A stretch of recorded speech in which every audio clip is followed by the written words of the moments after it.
and change the regime, change how things are, much like in Tahrir Square. The regime is the way we run business. I mean, corporations now are controlling every aspect of our lives. There's the 1% is dictating how we have to live and how we have to work. We don't have jobs because there's very greedy people in this country, billionaires, multi-billionaires. We need to get a transaction tax in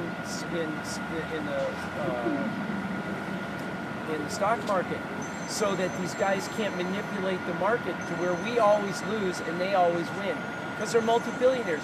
They can stand to lose $200 million and distort the market, and so then everything goes crazy. The market gets distorted, jobs get lost, and they gain from that. They win in chaos. So you think billionaires are responsible for people's loss of jobs and the bad economy? Partially. I mean, it's not just any one thing. If there were any one thing, Congress could fix it. But it's multitudes of things. It's the way we do things. That's why I say regime change. We need to restructure how we run our government. So what do you propose doing with all the billionaires who are responsible, supposedly? Who are partially responsible. I would say not all of them. Like, you can't blame every single one of them for what's going on. I didn't say... Anybody in this country right now that has billions of dollars and refuses to pay their fair share of taxes, yes, I do blame them. They should be paying the 35% at least, bare minimum, that Ronald Reagan wanted. Okay? They should be paying the 50% that was before Ronald Reagan. These 50%. guys, 50% of That's a their... large amount. Why? Why is that a large amount? There's people here who pay. There's people in this country who pay 50% tax. 50% income. Sure. If they don't have the lawyers and the offshore bank accounts and the things, they get hit. Yeah. There's people who pay 10%. There's people who pay no taxes. GE, major corporations pay no taxes. So you just want to increase taxes then? No, not at all. What you can do is you could increase the taxes on the upper 1% and use that to cool down the economy. You can regulate them to where they can't manipulate the market so much that we end up losing our jobs because they're trying to be greedy and make a few more bucks. They manipulate the market. The market since the previous century, the earliest previous century, was more of a steady thing. My parents bought General Motors stock. They held on to it for 30 years. They sold their stock. They made their money. That's how they retired. They kept their house. They didn't sell a house. I worked in the film business. You should have seen how many people were buying multiple houses and just flogging them all over the place. The idea is to get more of an American system where we're all Americans. We're not trying to throw somebody out on the street so that I can make a couple $100,000. You said we have to be American. Like, what is it to be American, though? What is it to be American? To be proud of who we are and to take care of our American brothers and sisters. We want to take care of our people. We don't want to use our people as fodder and then take the money and run off to Europe or Asia or a bank account in the Caribbean or Panama. We just passed a trade deal in the House of Representatives with Panama where they have bank accounts that are not transparent. People can go there and just hide money. And you and I can't do it. You and I don't have the capabilities of doing it, but the major corporations do. And so what happens is we pay more taxes than they do. As a percentage of income? It's just as how we are. We pay more taxes. These are our roads. We pay more for the roads. These are our garbage people that come around and pick up our refuse. We pay more for that than they do. And that's the way it is. I mean, it's just the way it is. If it were okay the way they do business, the country wouldn't have collapsed in 2008, and we still wouldn't be on the down. Okay. If trickle-down economics worked, we would have had a great economy a long time ago. You don't think consumers were partially responsible for economic collapse? I mean, there are a lot of people who are taking loans on houses they couldn't afford in the first place, and it was just not such large numbers. You know, let me just say this, is that the way to the middle class, always traditionally, in American, I'm talking about traditional American values again, is to own a home. Now, we saw people in an upmarket, a huge upmarket, and I know because I sold my house in that huge upmarket. Okay. In that huge upmarket, you saw people of color that saw for the first time their ability to get out of poverty and into the middle class. And the only way you can do that is by owning a house, maintaining that house for a long period of, or for a certain period of time, and then selling it or taking the equity out to live on it. That's where I do find fault where you're talking about is guys that I worked with in the film business. I'm from Los Angeles. I worked in film business, where they would buy multiple houses. They take the equity out of their house and buy multiple houses. That's greed. But where people take loans, low interest, or I mean these loans that turned out to be very bad loans, subprime loans, but it wasn't. They weren't ill-intentioned. They weren't trying to make $1 million. They weren't trying to throw somebody out of their house so they could make $10,000 in a quick, what we call flipping a house. These guys are all into flipping houses back in 2005 to 2007. Let's flip a house. That's how we make money. But when you flip a house, you're actually displacing someone, so you can make some bucks, right? And you have the ability, you have the access to the credit, so you can do it. Whereas these people were taking these subprime loans that were really rip-off loans, and they were trying to get out of poverty, which is the right way, which is the American way of doing it. Is it greed? Is it throwing somebody out on the street so that you can make a $10,000 or $20,000 in a quick flip of a home? Or is it the American thing is to go, you know what? We all need to get those people who are poor and in poverty. Today, 40% rise in child poverty in this country, in the richest country in the world. We're supposed to be going the opposite direction. We've lost sight of our goals.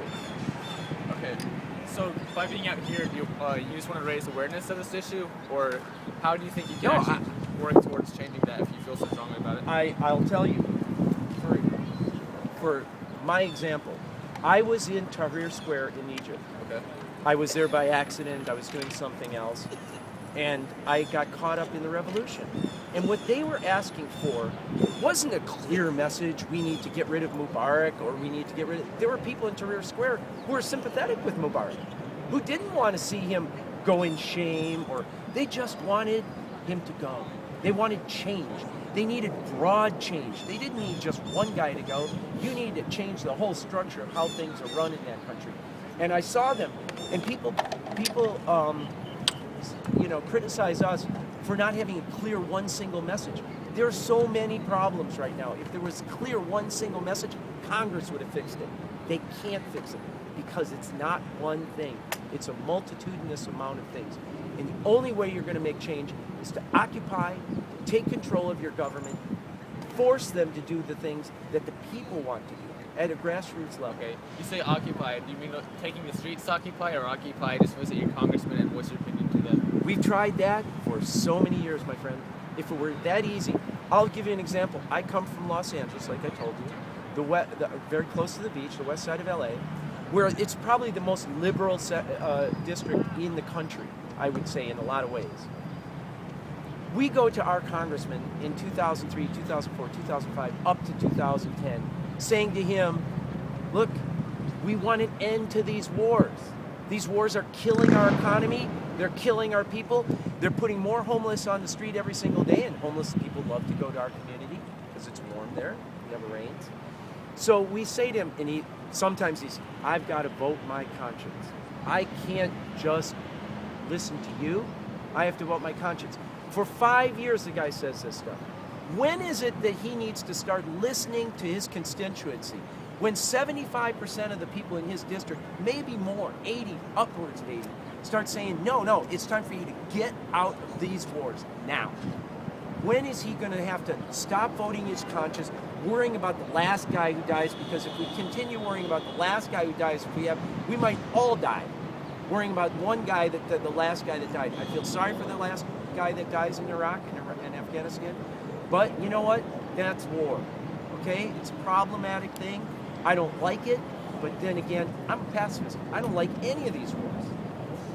I'm just going to tell you, we have to stop looking to them, because not only that is, I make appointments to go see my representative. Okay. 9 times out of 10, He's unavailable for that appointment. Oh, the emergency thing, Captain. Can't meet. Got to meet with the staff. Let's go down into the cafeteria and meet. What kind of meeting is that?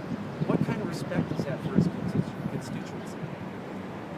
I could sit in his office and watch the guys in the suits and the briefcases file through like there's no. They don't even go to the scheduler. They just walk up and knock on the door and they're in. We can't have business as usual anymore. We've got to be tough. We've got to stay we've got to stick to our points, and we've got to be here on the streets pushing them every single minute. This is the problem that the president had. We, the people, didn't push him from January 20th, 2009. We should have been on his case. Now, I'm a member of a group, or not a member, I associate myself with a group of women called Code Pink. Code Pink, from day 15 days after Obama was inaugurated, was already on his case. And we're protesting him. His continuation of the wars, his poor planning on the healthcare plan, all the things, all the myriad of stuff. I mean, I could go into multiples of issues with him. But the reason I'm bringing this up is in a lot of times we were told to shut up by what we call progressive groups. Even progressive groups are going, you're too much. But if everybody that's now sitting on the street freezing their butt off were to have gone out there on a couple weeks after Mr. Obama was inaugurated and pushed him to do the things that he actually said he was going to do, and pushed him to go beyond those things that he talked about, that he wishes he could do, we would have a great country right now. We would not be in the position we're in right now. Instead, he bought into the bailouts. He bought into all kinds of things. Okay. So do you think if we didn't do the bailouts, is that something you propose? Because a lot of people said that if we did not do the bailouts, there would have been greater economic depression right now, because all the big holdings and major institutions would have collapsed. All of that wealth would have been lost, and the economy would have been depleted much more of its resources than what we currently have. So some people say the only option was to do the bailouts, because if we didn't do that, everybody else would be way worse off. There'd be more jobs lost. People would be in way worse condition before. So that looks like the only option right now. Okay. Do you agree with that? No. And I'll tell you why. In 2003, I remember somebody telling us we have to go after Saddam Hussein because he had weapons of mass destruction. I'm going to tell you this. These guys work on what we call a crisis-based theory, where if they establish a crisis, what they do is they use that crisis to further their agenda. What should have happened on that day is we should have had a national conversation about what we're supposed to do. They let Lehman fall, the earth didn't collapse. We should have been able to slowly talk about these things. Paulson came down to the Senate, down to the House, and said, if we don't do this right now, if we don't take all this trillions of dollars, we're going to collapse. Hank Paulson. So we were out in front going, wait a minute. The progressive Democrats, with some Republicans, were voted against the TARP funds the first time it came out. And this is the TARP fund. This is the TARP bill. They talk about Democrats making bills big. This was this. I'm telling you because I got it. Sat up all night and read it. The next day, on Tuesday, they came out with the alternative TARP because they lost in the House, right? It was like this. So I can't read the same thing over again. So what I did was I flipped the pages. If they were identical, I didn't read them. So I did flip through the pages. Do you know how many pages they changed? 3. 3 changes, and it was about FDIC, and that was it. That was all they changed. And suddenly it was okay for the progressive Democrats to vote on this. What did they change about FDIC though? Just that they would raise the ceiling on, instead of 25,000 to 250,000. I don't quote me on the actual figures, but they changed minor things in this thing that supposedly brought them together. But really what took place was they hijacked our country, hijacked our economy at a time when we were vulnerable. And that's what they'll do every time. When we are vulnerable, like right now, let's talk about this conspiracy in Iran. we're vulnerable.